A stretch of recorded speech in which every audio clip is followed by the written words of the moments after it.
Isang mapagpalang umaga po sa ating lahat, mga kalingap. At nandito po ako ngayon sa Barangay San Isidro, Catanawang, Quezon. Kasama ko po ang aking anak at kami po ay may kaunting kainan po dito sa aming harapan ng bahay.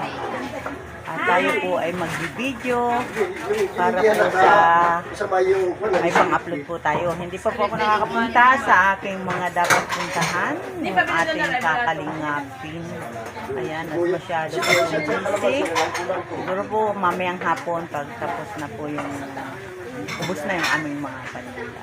Shoutout po sa lahat, Kuya Bal Santos Matubang, Ate Edna Vlogs, kay Kalingap Rab, at sa lahat po na Team Kalingap. At salutin po kila